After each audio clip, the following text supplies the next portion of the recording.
这系列各位观众朋友们，大家好，欢迎您收看藏人行政中央电视台本周西藏华语新闻节目。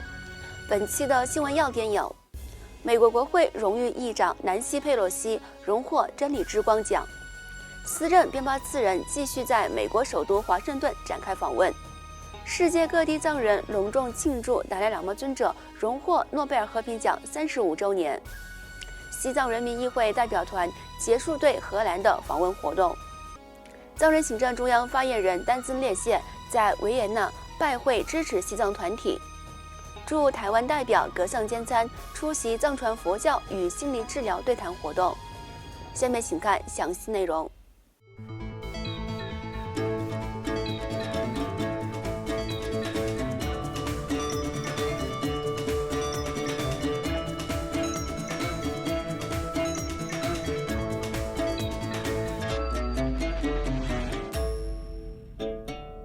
为了表彰对人权和正义的坚定承诺，以及为西藏自由事业做出非凡的贡献，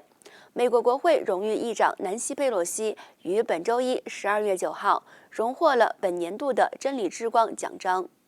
正在美国首都华盛顿特区进行访问的司政边巴次仁出席了真理之光奖颁奖典礼，以及国际声援西藏运动举办的午餐会。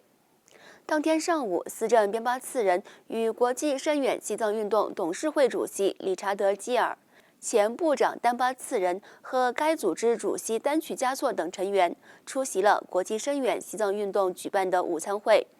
期间讨论了加强倡导西藏自由事业方面的策略及方向，特别是与美国新政府就西藏议题方面进行的接触方式。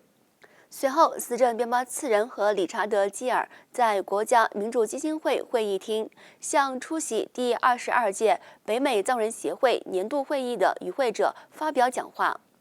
司政敦促会员们维护和实现达赖喇嘛尊者的伟大愿景。当天的会议一致通过了8项决议，其中包括庆祝即将到来的慈悲年、推进西藏宣传、保护西藏的语言和文化等方面的决议。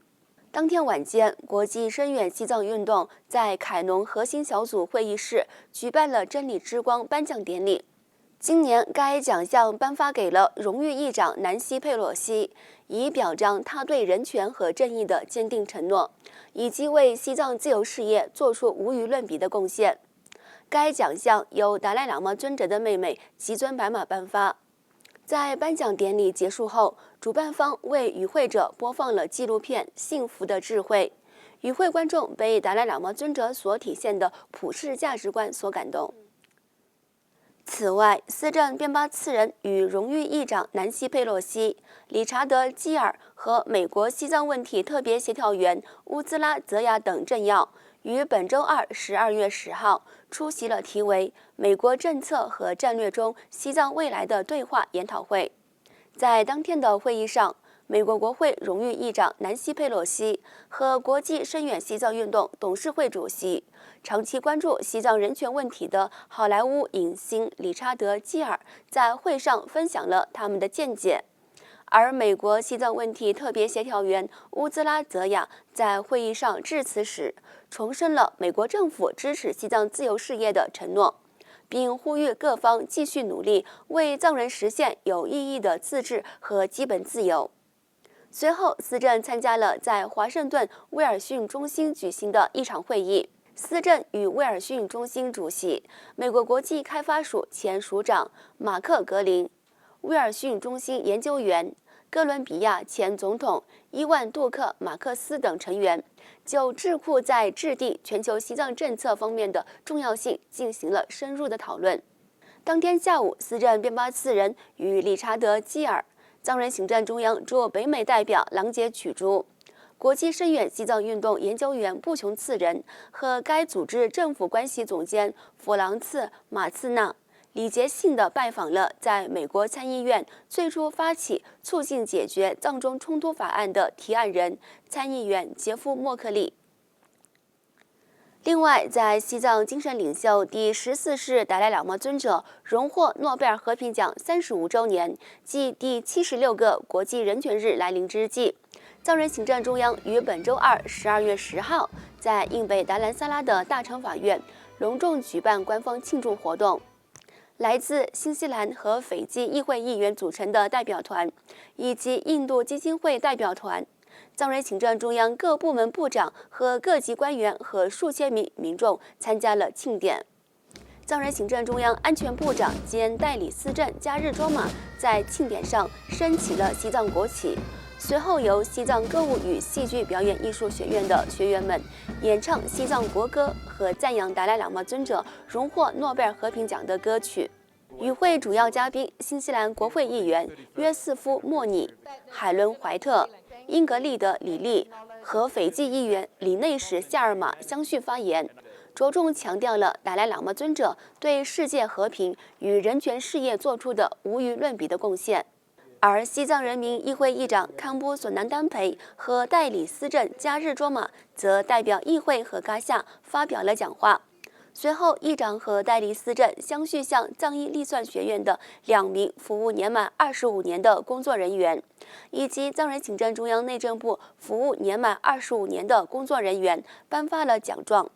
最后，庆祝活动在西藏歌舞与戏剧表演艺术学院、达兰萨拉西藏儿童村学校和藏人民众丰富多彩的传统歌舞节目中圆满闭幕。在庆祝活动结束后，新西兰和斐济议会代表团参加了新闻发布会。他们在会上重申了对西藏人民的声援和西藏自由斗争的支持，并强调将致力于提高各自议会的认识。当天，藏人行政中央外交与新闻部也发布声明，郑重反思在中华人民共和国政府占领下，西藏人民的基本人权面临持续和系统性侵犯的问题。声明强调，尽管数十年来国际社会持续倡导外交施压，并通过联合国各种人权机制反复审查，但西藏境内的状况仍然以惊人的速度恶化等问题。此外，在国际人权日前后，世界各地的藏人也举行庆祝达赖喇嘛尊者荣获诺贝尔和平奖35周年的相关活动。在比利时，西热朗杰周末藏语学校和8个非政府组织于12月7号在安特卫普举行了一场庆祝活动。在日本藏人民众于12月8号与来自不同国家的代表一起在东京参加了和平游行，倡导自由和人权。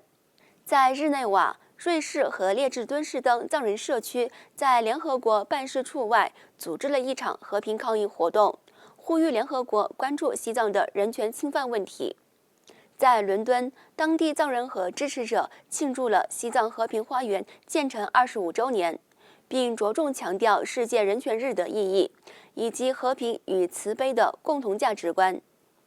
在台湾，达赖喇嘛西藏宗教基金会及藏人行政中央驻台湾办事处于12月10号下午在台北福华饭店举办纪念达赖喇嘛尊者荣获诺贝尔和平奖35周年暨基金会岁末感恩餐会，包括台湾总统府发言人李问、达赖喇嘛尊者办公室宗教事务秘书长杨丁仁波切和驻台代表格桑坚参，以及各国驻台湾使节和支持西藏人士出席了参会。台湾总统府发言人李问在参会上致辞时，除宣读台湾副总统萧美琴的贺电外，强调藏人在达赖喇嘛尊者的带领下，为了守护人权和保护及传承西藏的文化持续不懈的努力，为台湾人带去启发。他还感谢达赖喇嘛尊者长期以来在和平与慈悲方面做出的教诲。另外，由西藏人民议会议员格西拉让巴、安珠次丹和议员易西卓玛组成的代表团，于本周一12月9号开始在荷兰展开访问活动，期间相续会见了荷兰外交部官员和支持西藏团体的代表。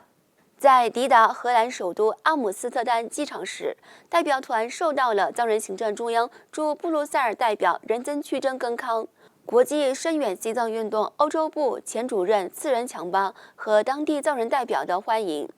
2名藏人议员在荷兰访问期间，先后拜访了国际特赦组织，并向该组织的成员介绍了西藏境内的危急局势，强调了国际支持西藏人权的重要性。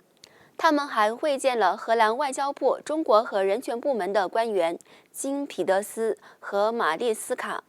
在12月10号国际人权日，2名议员参加了荷兰藏人协会在阿姆斯特丹水坝广场举行的联合抗议活动。来自维吾尔、香港和南蒙古等团体的代表纷纷发表演讲，随后举行了反对中国统治的游行活动。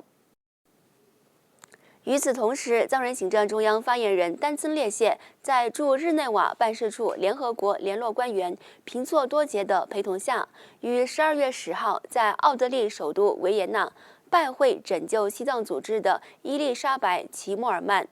丹增列谢感谢他们长期以来对西藏自由事业的支持，并要求他们继续做好宣传工作。当天下午，丹增列谢应奥地利藏人协会的邀请，在中国驻维也纳大使馆附近举行的国际人权日活动上发表演讲。他在演讲中强调了西藏人民在中国统治下展开的斗争，以及呼吁各方以非暴力的方式，通过和平抗议和对话进行斗争。此次活动吸引了约40多名各方代表参加，其中包括27名中国学生。请继续收看本期节目的最后一则消息。在藏人行政中央驻台湾办事处的指导下，台湾格桑美度心理咨商所于11月30号至12月1号，在台湾文化大学大夏馆举办了藏传佛教与心理治疗对谈活动。达赖喇嘛尊者办公室法务秘书长杨丁仁波切、现居台湾的雪哥仁波切、格西拉让巴曲旺和格西建碑钦赞等藏传佛教界代表，以及精通中文的藏人学者和台湾心理健康专业人士及心理分析师出席了为期2天的活动。此次会议着重关注青少年社会问题，并探讨解决这些问题的方法。观众朋友们，以上就是本期节目的全部内容。欲了解更多有关西藏境内外的讯息，请登录屏幕下方的网址。感谢您的收看，我们下期节目再会。